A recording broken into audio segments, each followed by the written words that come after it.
Você está ouvindo Ponto de Vista com João Barbiero.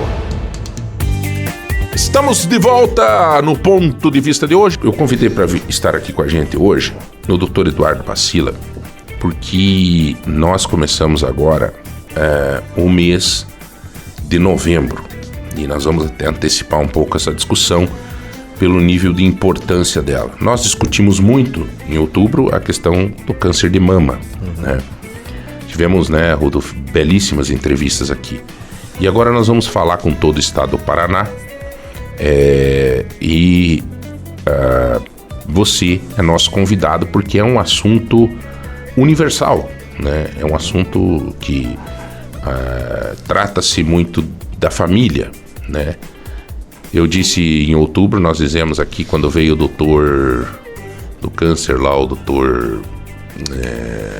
Rubens. Não, lá o Miléo, não é Miléo, Mansani, né, um papa no assunto, um oncologista e tal, e ele disse isso, né? Infelizmente as pessoas acabam falando desse assunto somente no mês de outubro, né? Doutor Eduardo, muito obrigado, né, por abrir um espaço na agenda, conversar com a gente aqui. E eu queria te pedir, é assim mesmo também no novembro? As pessoas deixam para discutir esse tema só em novembro? Em primeiro lugar, obrigado pelo convite. Bom dia, João, Rudolf, colegas. Como no outubro, geralmente o homem deixa para discutir câncer de próstata, que é o propósito principal da campanha, em novembro. Mas ela tem seu valor, né? Porque ela faz com que se discuta, né? Que seja num mês do ano só, traz isso para a discussão e realmente o homem acaba procurando mais o atendimento, o auxílio do urologista para fazer sua avaliação anual de câncer de próstata. Claro que quando a gente está no meio dessa campanha, a gente tenta que ela se estenda para o resto do ano, né? Que o homem tenha o cuidado também nos outros meses do ano e que isso não fique centralizado só em novembro. Mas a campanha é fantástica, assim, a adesão é muito grande à campanha, né? Nível nacional, nível mundial, né? E realmente foi uma campanha que veio para ficar aí, de alguns anos atrás. É uma campanha com adesão significativa da população. Doutor, o senhor até para apresentar um pouco, porque o senhor é bastante conhecido lá na região de Ponta Grossa, dos Campos Gerais, e a nível de estado, o doutor Eduardo Bacila foi presidente da Unimed, também é urologista e vem de uma família, né? Teu pai também meu pai é urologista, né? Eu venho de uma família de médicos, meu avô era médico, a minha mãe é médica, meu pai é médico urologista e eu acabei fazendo urologia, por exemplo, dele. Você se formou em qual universidade? Eu me formei no Rio Grande do Sul, em Passo Fundo. Depois eu fiz residência de cirurgia em São Paulo. E depois fiz residência de urologia em Curitiba, né? Então foram alguns anos aí. Doutor, o senhor nos mandou um material aqui que eu achei muito interessante, que é da Sociedade Brasileira de Urologia, e tem aqui uma coisa que é um símbolo, uma sigla aqui que me deixou, que dá medo, né, gente? É o SIM. Sistema de Informação de Mortalidade. Tô fora, jacaré.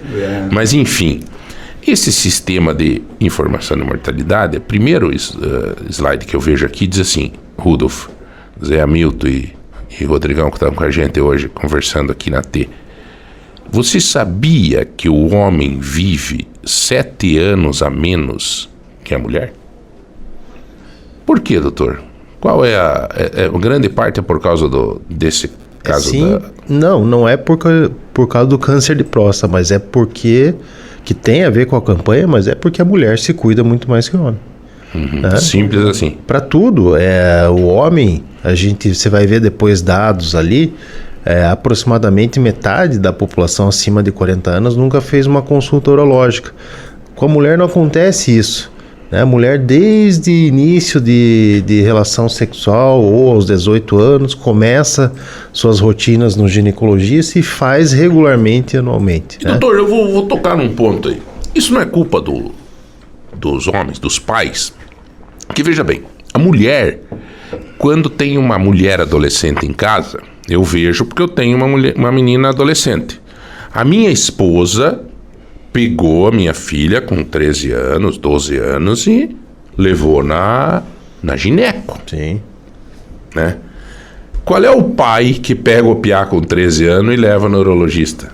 É difícil, é raro, é exceção. E nem sequer fala disso. Não, isso é... Faz sentido, pode ser que sim. Se levarmos em consideração que nós estamos num país de basicamente terceiro mundo, a informação, principalmente na questão do homem, ela é muito mais demorada para chegar para a pessoa entender, crescer e saber a importância do urologista. Nós, homens, né, doutor, acabamos discutindo esse tema quando já estamos quase velhos. A gente tem que, assim, fazer uma comparação da seguinte forma, assim, né? A gente fala de... A campanha do Novembro Azul é de câncer de próstata. Câncer de próstata não atinge ninguém com menos de 40 anos, né? Então isso é um filtro para se iniciar esse acompanhamento relativo ao câncer de próstata. É diferente do câncer de colo do útero, do HPV, que pode atingir mulheres em uma idade muito mais jovem, né? Certo. Então justifica-se esse início mais precoce do acompanhamento da mulher, né? Mas nas faixas etárias mais elevadas, e aí o porquê dessa diferença de expectativa de vida, de se viver mais, é porque a mulher continua se cuidando, né? Desde sempre. E o homem deixa para se cuidar não aos 40, mas quando tem um sintoma, aí e lascou. Muitas vezes a gente não tem condições de... Aí já começou a derramar o leite, né, no fogão. Exatamente. Daí, então é uma cultura do cuidado, né? Assim, do se prevenir, de fazer consultas sem sintomas para que a gente tente prevenir qualquer patologia. Existe uma pesquisa ou o senhor percebe no seu consultório de que idade que é maior o índice de câncer de próstata, assim? Tem uma... Sim. O câncer de próstata ele pode acometer homens a partir dos 40 anos, mas a incidência maior é entre os 50 e os 59 anos, a partir de 59 anos, a partir dos 50 anos, né? Então a incidência maior é nessa faixa etária. Tá. O senhor foi presidente da Unimed, atende pela Unimed, mas eu não trouxe a carteirinha. Mas vamos fazer uma consulta popular aqui, claro. Né? Né? A gente tá aí para isso, né? Quais são, doutor, os sintomas, assim, que já que a gente deixa para sentir os sintomas, o ideal não seria. Até depois vamos falar sobre o ideal. Mas quais são os sintomas hoje que, por exemplo, o cara tem que dizer, opa, tá alguma coisa errada aí? Então isso é muito importante, a pergunta é excelente, João, porque câncer de próstata não dá sintomas, né? Então se você esperar sintoma para câncer de próstata, é um câncer certamente em estágio avançado. Jesus. Então isso aí é fundamental saber, câncer de próstata não dá sintomas. Por quê? Porque o câncer ele atinge uma região periférica da glândula, da próstata, e que não está em contato com a via urinária. Geralmente não está em contato com a via urinária. Diferente de quando a gente tem aquele aumento benigno da próstata, que a próstata cresce para dentro do canal e gera alguma dificuldade para urinar, também no homem da mesma faixa etária, a partir dos 50 anos. Então, só com essas consultas preventivas, já que é uma doença que não dá sintomas, a gente vai conseguir diagnosticar precocemente a doença. E quando a gente faz o diagnóstico precoce, as chances de cura, ainda que a gente esteja falando de câncer, são altíssimas, acima de 92%. Então, você veja a importância. Uma relação muito próxima ao próprio câncer de mama, né? Exatamente. Se você detecta, o índice é 90 e pouco % de cura. Então, isso era uma coisa até que eu tinha no radar aqui para te perguntar, para que o cara venha a morrer por causa do câncer de próstata, é porque ele deixou rolar. Deixou, não procurou nem mesmo, porque hoje a gente tem alternativas até para doença avançada, mas porque ele não procurou, não fez diagnóstico precoce, não tratou sintomas, Então vamos falar do ideal agora, doutor. O ideal para a gente é não chegar nesses níveis. Por exemplo, nós estamos numa mesa aqui, o Rudolf tem quantos anos, Rudolf? 35. Eu tenho 55, o Zé é mais novo. O Rodrigão também tem 20 cacetada, né? E são novão e tal. O doutor também tem... Eu 45. 85, então... 45 é tudo... Mais velho sou eu aqui. Mas... já com essa idade de 35, que nem o Rudolf e tal... Um examezinho de PSA, né? PSA. Já é interessante? Vamos para as recomendações que a gente tem, que são as mesmas da Sociedade Brasileira de Urologia, da Europeia e da Americana, né? Qual que é a recomendação para você iniciar consultas preventivas visando ao diagnóstico precoce de câncer de próstata? Isso mudou um pouquinho no último ano. Então hoje a recomendação é que os homens iniciem essas consultas preventivas pelo menos uma vez ao ano. Existem protocolos que dizem que a cada 2 anos, mas que se iniciem consultas anuais que devem envolver principalmente PSA e toque retal aos 45 anos. Tá. E essa idade, esse início deve ser antecipado em algumas situações. Primeiro, quando se tem história familiar de câncer de próstata, pai ou avô com câncer de próstata, ou irmão, né? Parente de primeiro grau. Quando se é da raça negra. Por quê? Porque o negro, ele tem um câncer, ele não tem mais câncer, não tem mais incidência de câncer, mas quando ele tem, é um câncer mais agressivo. Então se recomenda também iniciar mais precocemente. Então, precocemente o senhor diz que 40 anos. 40 anos. Então, sim, para a população geral que não tem história familiar e que não é da descendência negra, aos 45. Para quem tem essa situação, aos 40. Isso, então, Rudolf, você tem 5 anos de lazer ainda, tá? 45. 40. Você não é negro, você não tem histórico familiar. Graças é legal a a Deus. gente fazer esse exercício prático aqui, né? Para as pessoas que estão escutando também vão fazendo essa análise, né? Você não tem histórico familiar, né? Você não é da raça negra, você... E é uma coisa, né? Então, 45 anos, daí ele tem que começar a fazer Tem gente que diz assim... Eu não faço toque, eu faço o PSA. Um examezinho de sangue. O que significa isso, doutor? Bom, o que é o PSA, né? PSA é uma glicoproteína que é produzida pela próstata e única e exclusivamente pela próstata. Então a próstata é uma glândula que fica embaixo da bexiga, que não tem muita função, mas produz essa substância e ela aumenta no sangue em algumas situações onde existe quebra da arquitetura da célula da próstata. Então, o PSA pode aumentar em casos de aumento benigno de próstata, em processos inflamatórios da próstata, prostatite, que a gente chama, e também no câncer de próstata, tá? Então, através do sangue, você tenta detectar alguma alteração que possa te sugerir um diagnóstico, principalmente de câncer de próstata, que é a doença mais grave. Mas não necessariamente é um sinalzinho, digamos assim. Você pode ter lá, então, na faixa etária dos 45 anos, um PSA normal varia aí até uns 2,5. Se você tem 3, 4, enfim, de nível de PSA, a gente tem que saber por que ele está aumentando esse PSA. E qual que é o nível de garantia do PSA? Isso. Pois o PSA, e aí a gente já vai falar também... Porque o cara tem que fazer o toque, então? Eu vou falar disso porque a grande maioria dos diagnósticos de câncer de próstata se faz através da alteração do PSA. Tá? Grande maioria, né?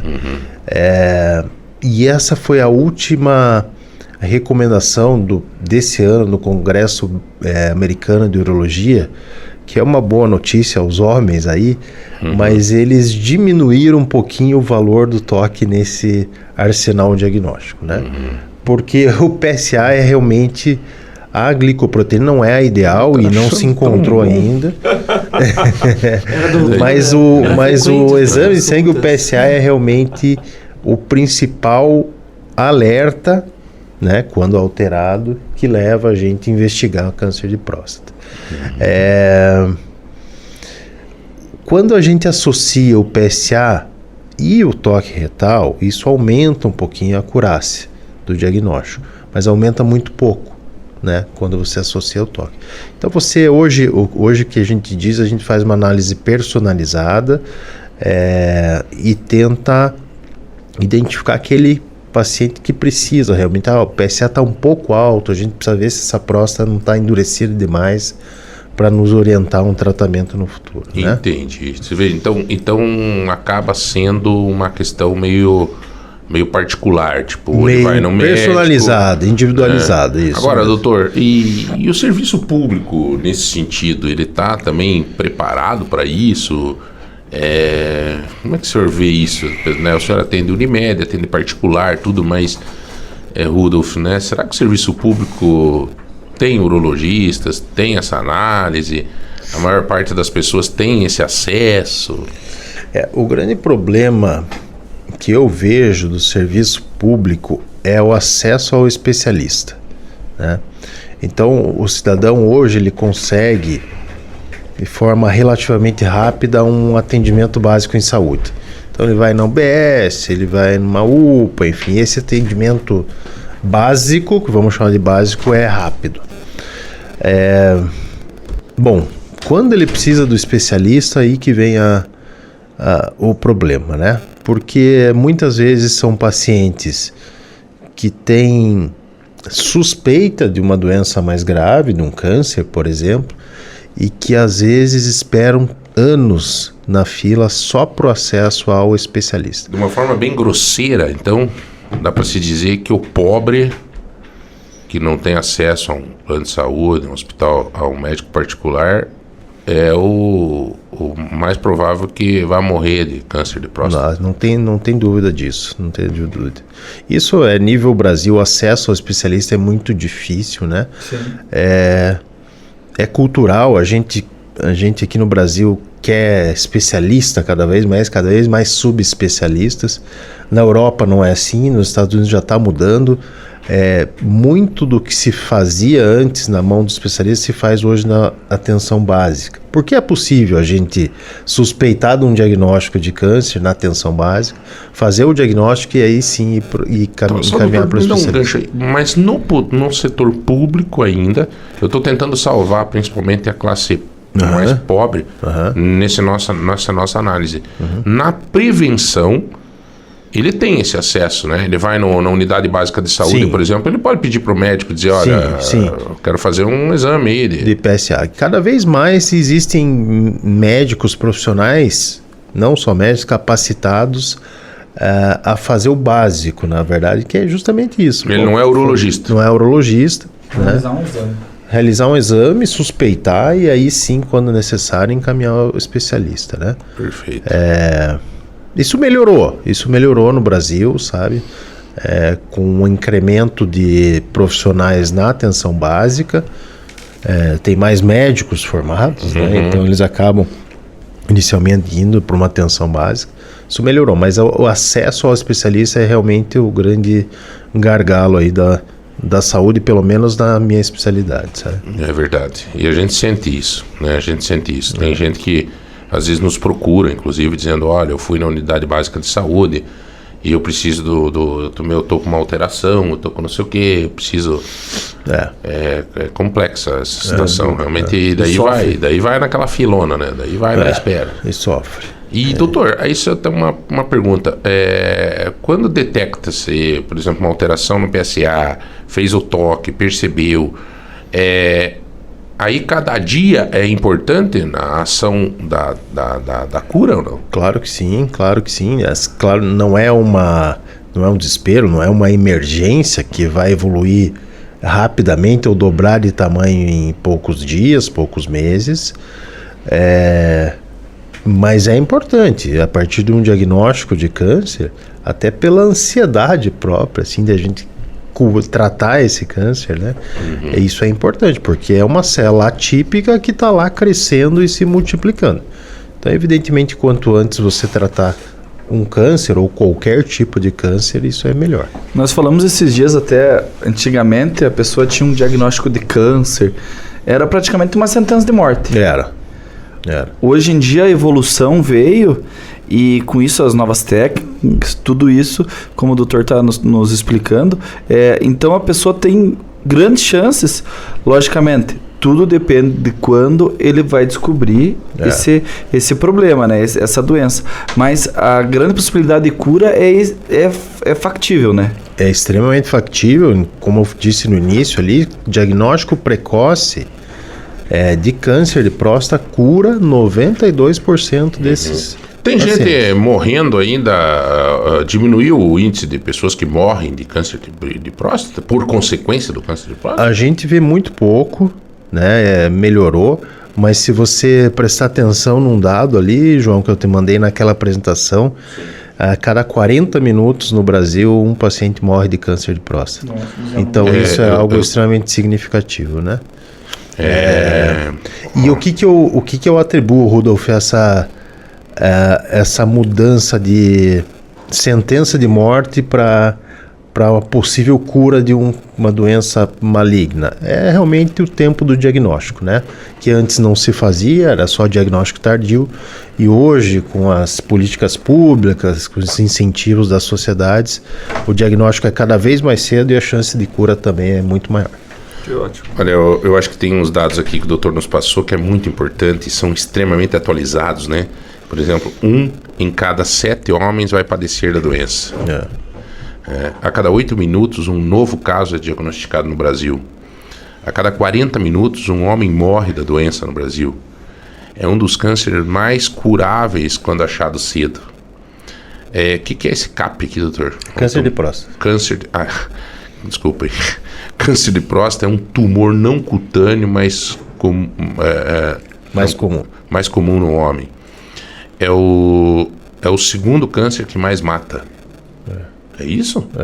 Puxa vida. Cara. É pela incidência, pelo número de casos, né? Pela probabilidade.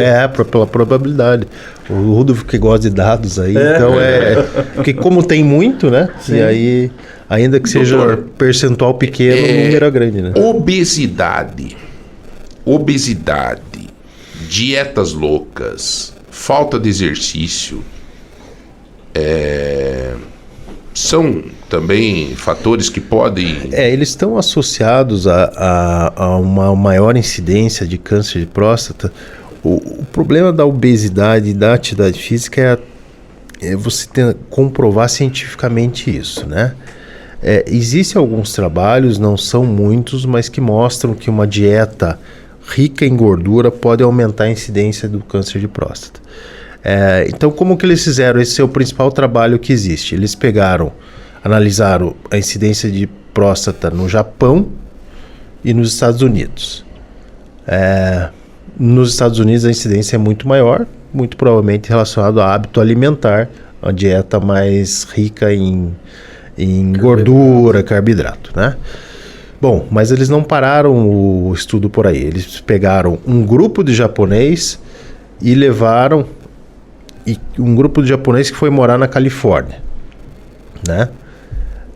E eles analisaram também esse grupo comparando com o japonês que ficou no Japão.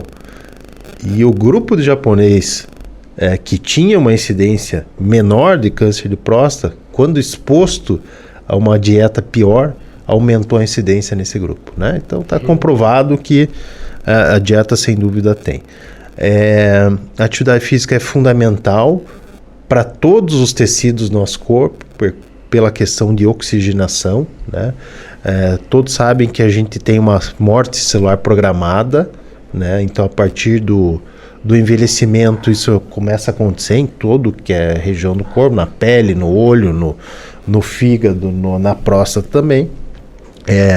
E a atividade física é, sem dúvida, o agente que pode retardar esse envelhecimento celular. Doutor, né? Para encerrar, nosso tempo está acabando aqui, Só para encerrar, por que o homem foge do exame de próstata? Tem esse dado aqui no seu estudo. Então eu coloquei vários itens aí, né? Extraordinário. E eu estava olhando aqui, nós acabamos falando. A gente quase fala, todos. né? Foi muito legal. Um pouco é questão do machismo, do medo de... Que ache algo. Que acha algo. O homem tem muito medo de Mas diagnóstico. quem procura acha, quem acha cura. Quem acha cura, exatamente. É algo assim cultural, tem uma questão de que o homem sempre foi muito viril e a partir do exame ele vai deixar de ser, algo que é totalmente Nada a ver. besta até, né? Besta de se pensar. É um exame simples, é um exame rápido, indolor, não precisa de preparo. O senhor tem quantos anos mesmo, doutor? 45. Já fez toque, não? Já. Já? Tem que fazer, né? Tem que dar o exemplo. E é de quantos em quanto... por exemplo, eu tô com 55. Eu fiz ano passado. Tem estudos que falam em 1 ano, outros em 2 anos. 2 anos, pra mim é 2, eu não estudo. Então Mas tá tudo certo. Pelo que eu entendi, doutor Eduardo, é interessante pro homem ele fazer o exame primeiro de sangue para depois fazer o do toque. A recomendação é isso hoje, né? A recomendação... Olha, gente, doutor, foi muito legal. Nós prestamos um belíssimo serviço ao Estado do Paraná nessa conversa, né? Porque nós estamos fazendo aqui na nossa região, tal, mas nós estamos falando com todo o Estado. A pergunta desse estudo com o doutor Eduardo Bacila, urologista lá da cidade de Ponta Grossa, que está aqui conosco, a última pergunta, não é pergunta, o dado que ele trouxe nesse estudo da Sociedade Brasileira de Urologia termina assim: como você quer estar daqui a 5, 10, 15 anos ou 20 anos? Depende de você, meu amigo. Né, doutor? É muito bacana essa imagem, né? Muito bacana, cara. Com a família, como é que a gente quer estar, Rodolfo? Vamos se cuidar, né, doutor? E é simples, né? Então, assim, a gente vai chegar numa idade que a gente vai ter nossos netos, né? Se a gente quiser curtir nossos netos, nossa família, é algo tão simples, assim, é se cuidar, diagnóstico precoce, cura altíssima. Então, a gente certamente vai ter uma longevidade e um período maior para curtir nossa família. Conversamos com o urologista Dr. Eduardo Bacila, que nos deu a gentileza de estar aqui hoje falando sobre este tema importantíssimo que é o Novembro Azul, câncer de próstata. Não vai dizer que foi por falta de informação, tá? Muito bem, senhoras e senhores, encerramos assim mais um Ponto de Vista de hoje, com a participação sua em todo o estado do Paraná. Muito obrigado. Olha, fizemos uma baita prestação de serviço através desse programa hoje. Valeu? Um bom final de semana. Que Deus abençoe você na semana que vem pela frente aí. Eu, João Barbeiro, me despeço e te digo, a gente se encontra daqui a pouco. Você acabou de ouvir Ponto de Vista com João Barbeiro, aqui na Rádio T.